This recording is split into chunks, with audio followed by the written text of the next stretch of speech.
This is our 2010 Ford Taurus. We've had trouble with it starting for about a year now. It's got the push button on the dash that you start it with. There got to be an intermittent problem with that. You would push it and it wouldn't work. And it has continued to get worse. So today, guys, we're gonna figure this car out. Jeremy here at My Way MFG. When I started this channel, I thought every once in a while I'm gonna post like a self-help video, you know. And today's one of those days. We're gonna be putting a starter on this Taurus and show you what I found to make me think that it needs one. So, get you in here in a minute, guys. This car is a 2010. Right here is a starter button. You push that button, it turns the ignition on, the seat moves, the dash lights light up, the fuel pump starts running. It does everything. When you push it, if you've got your foot on the brake, the car starts. If you don't have your foot on the brake, the ignition comes on, the car gets activated, but the car doesn't start. So, and then you push it again, it shuts the car off. That button does a lot of stuff, right, guys?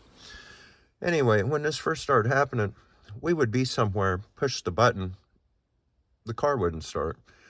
And your first thoughts are, well, maybe I didn't have my foot on the brake. So you'd put your foot on the brake, you would try it again. Car still wouldn't start. So then you'd start messing with the shifter, you know. Maybe if I put in neutral. Pretty soon the car would start. And at first you kind of think, well, maybe I was just doing something wrong. 2 or 3 months go by, it would happen again. Well, after 2 or 3 times that, you start to realize something's wrong with this button. Well, like we just went over, that's a complicated button. It does many, many things, right? Well, in a way. The button does one thing, activates the computer. The computer, however, does do many, many things. So you're thinking, well, Jeremy, gosh, what are we going to do about that? We can't mess with computers. Don't get worried yet, guys. There's one more thing we need to check first before worrying about that computer. Let me get you in here.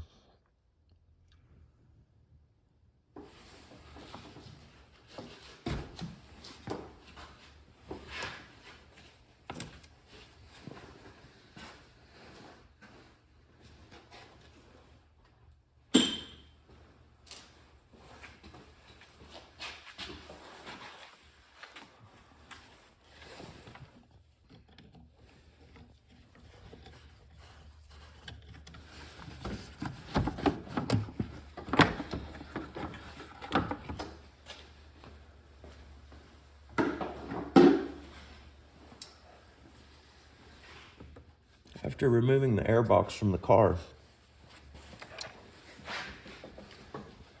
we can look down in here and see the starter right here, right underneath those water necks. Okay, we don't know anything about computers. You don't, I don't, nobody does. Only wizards. But look at the starter. It's got 2 wires going to it. It's got the main wire that comes from the battery, and it's got the wire that activates the solenoid. This wire's got power to it all the time. This wire has power to it, supposedly when that button's pushed. So let's check that and see if it does. Starter looks pretty familiar, guys. Just a regular starter. I've got our test light here. We've got it hooked to the negative side of the battery. I wonder what happens if I have somebody push that button. I will hold the test light right here.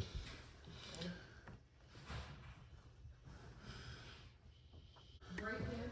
Huh? You want the brake on? Yes. Okay, that's what I could do.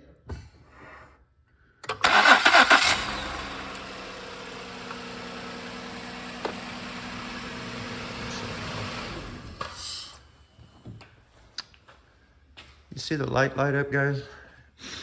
It does that every time. even when the car doesn't start, the light still lights up. So the button's working fine. The wiring to the starter's fine. The starter has power at the main cable. It has power at the signal wire. So why isn't the starter working? Well, let me show you what I found.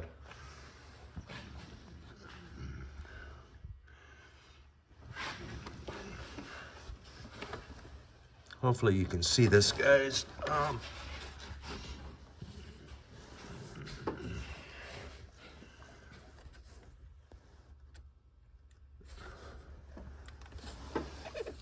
Screwdriver. Can you see that post moving?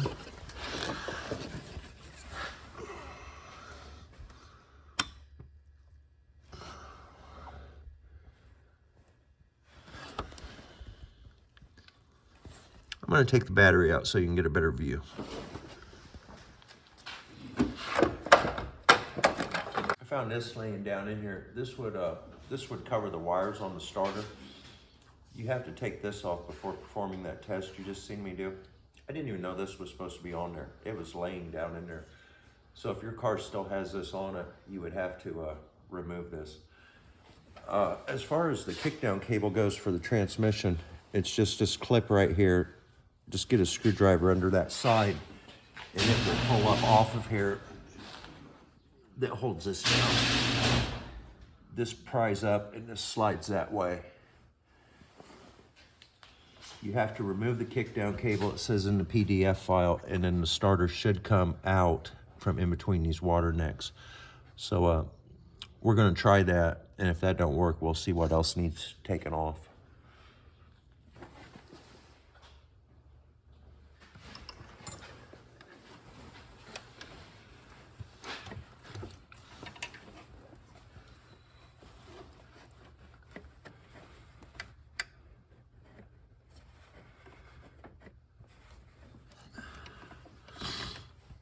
Yeah, the solenoid wire is turns out to be a 9mm. And 9? Never heard of 9 on anything.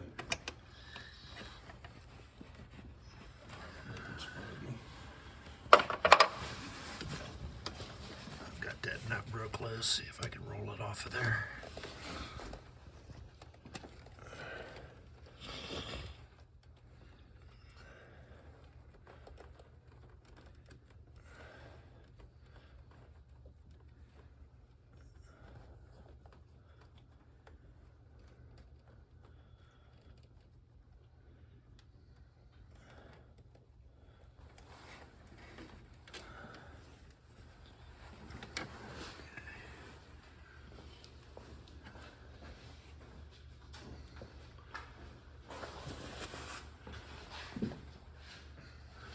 Got the small nut off. It's 9mm. The bigger nut.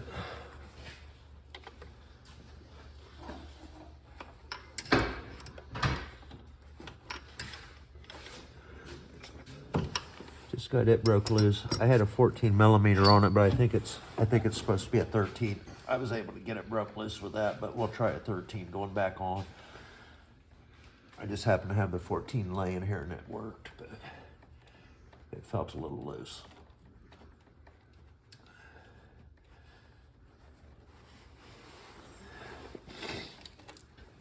All right.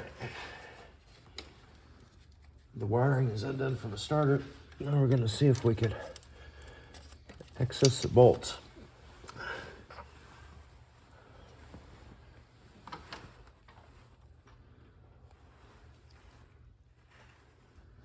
Looks like one of them's got some kind of a plug or something on it.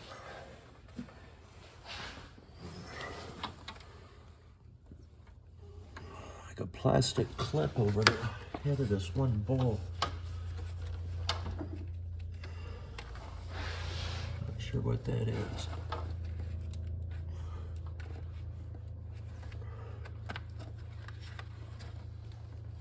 Do you want me to put a film down there? Do you want to film what it looks like?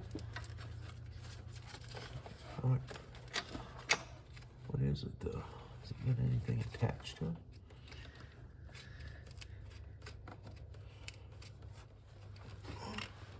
They're on the end of the stud on the starter bolt. It's sticking over a stud like it's holding a wiring loom. Where's That gray clip right there, it's sticking over the top of one of the starter bolts, holding a wiring loom, I believe. We gotta get that pried up off of there somehow. Is it a plastic like gray clip? Yeah, gray plastic clip. They usually just slip on, just push on the end.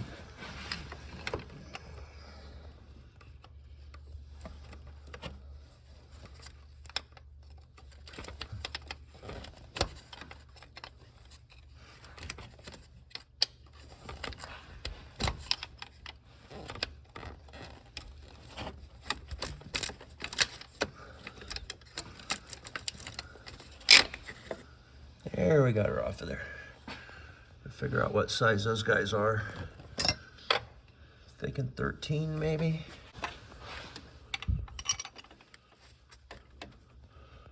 That seems right. That's a 13.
You saw me messing with that wrench down there. It was kind of hard to do. I was getting it, but this is working better.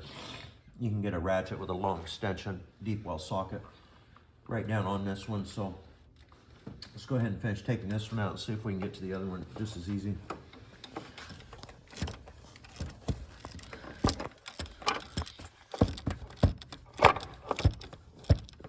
$13mm. It still looks like it's going to be real tight wiggling that starter out of there, but hopefully it goes, guys. It turned into a real long job if you had to start fooling with these water hoses.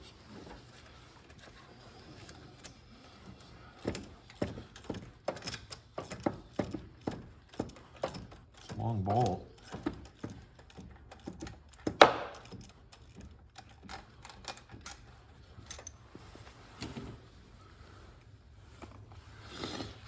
There's the first one out. I know those two, there might be one more. Oops, something just fell. There might be one more, but I'm not sure.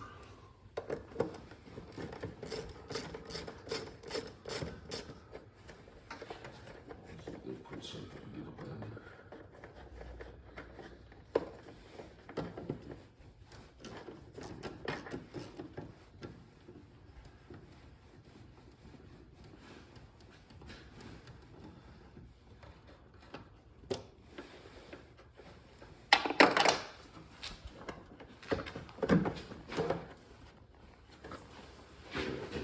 Slides.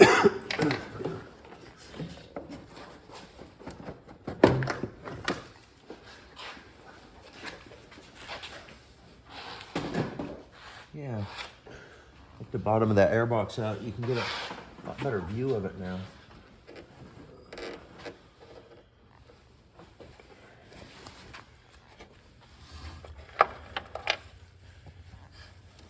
Bolt's still going to be a little bit difficult to get onto, I'm afraid.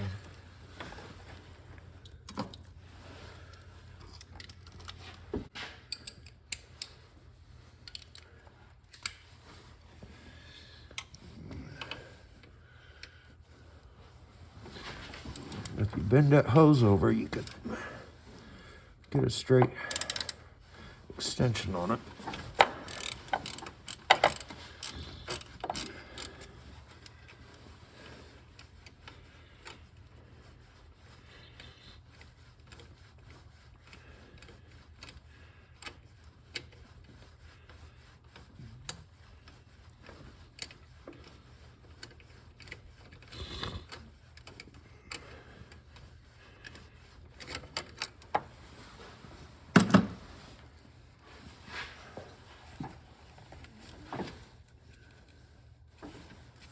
Still a little too tight to get by hand.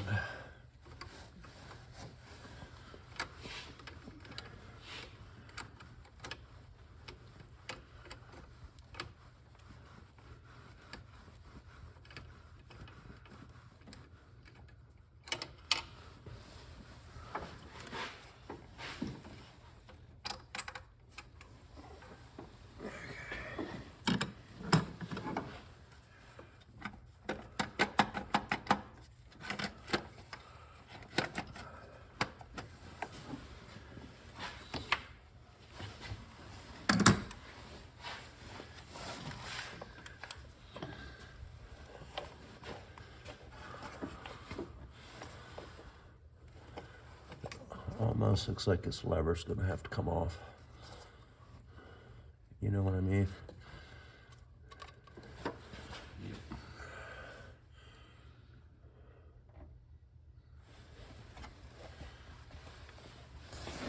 The car's in park, I'm assuming. Yeah. Well, I'm just wondering, I don't know, will that turn by hand? Clip. Does it just slide the pattern there? Yes. Nothing holding it, just pulls up. Looks like it.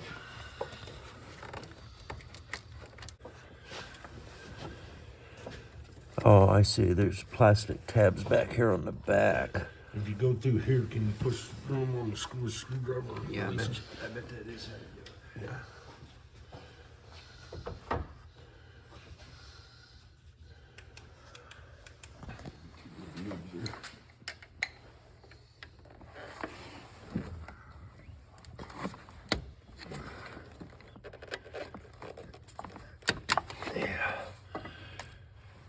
Did you see how I did that, guys? There's two holes here.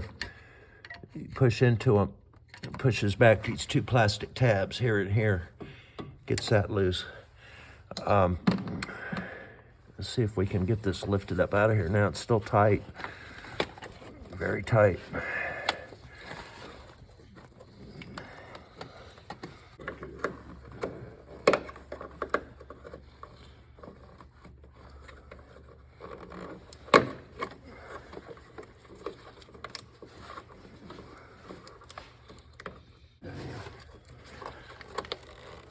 There you go.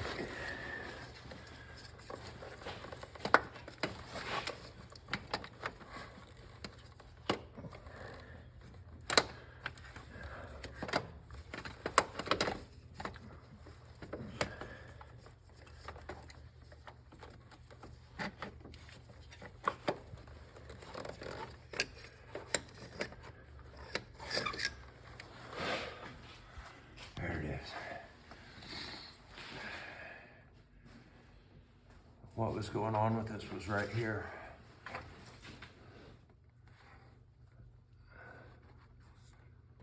You would wiggle that, the car would start.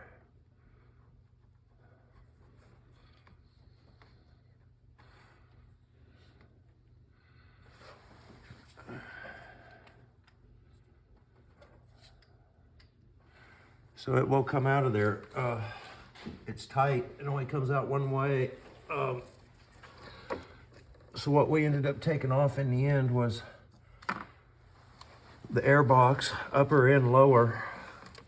We popped this connector loose out of this hole here and unplugged it. Undone the shift out, or the transmission shifter cable here and out of the bracket here.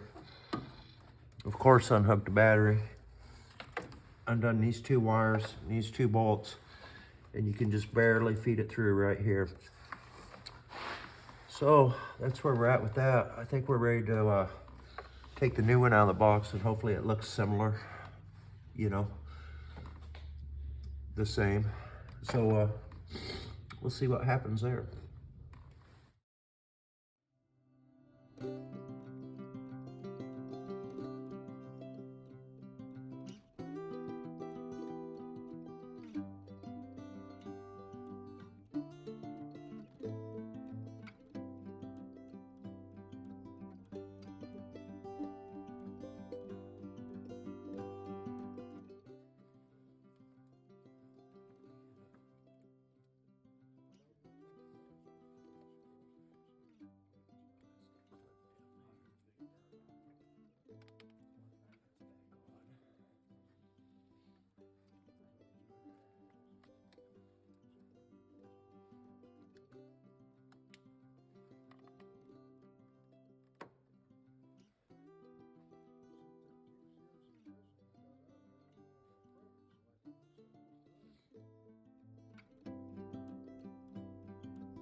There we go.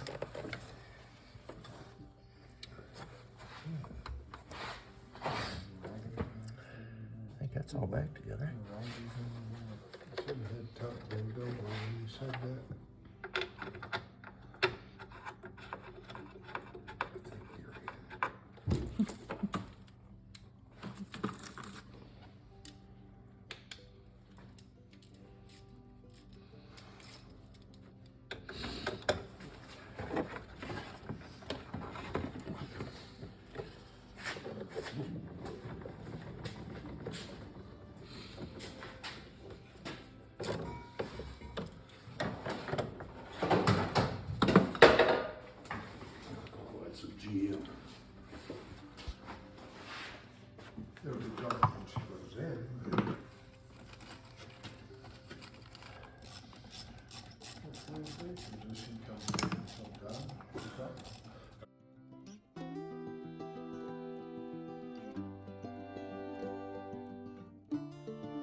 I think that's all back together except for the battery. I'll stick the battery in. Hopefully it starts. So try it out. Accessible. I mean, it was Yeah, wasn't too bad after you got that. more than what I thought the way you was talking. 'Cause when you first look at it, it looks like those water necks are gonna have to come off, you know. But yeah, that's not too bad. 3-1 that Malibu put a thermostat. They wanted to pull the manifolds off. Mechanic out there at work made a wrench and he loaned it to me. He says you can do it without it, but you gotta have this. He made it.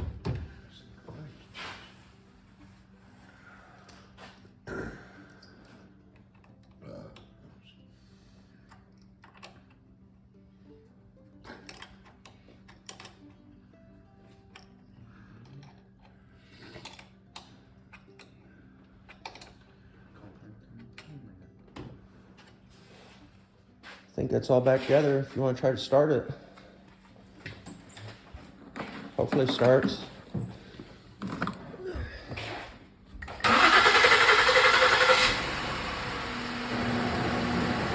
Cool. Well, guys, the car's back up and running. We haven't driven this much since last October. I think it had that starter button issue just about the whole time we had it. And then about October of last year, it got so bad you got scared to drive it anywhere. It was just gonna not work anymore if we kept trying to do that. So yeah, we haven't driven this all winter, so it's gonna be good to have it running again. You know, after waiting all that time, that repair took about an hour. It looked worse than what it actually was, and it went on pretty nice actually. After you get all the airbox out of the way, it's not that bad of a job to do. And I think this is probably the only video on YouTube of doing a starter on a 2010, because I tried to find a video so I would know how to do it, and there wasn't any. So I hope this helps some people. So I think that's it for today, guys. Jeremy, we'll catch you on the next one. Later, guys.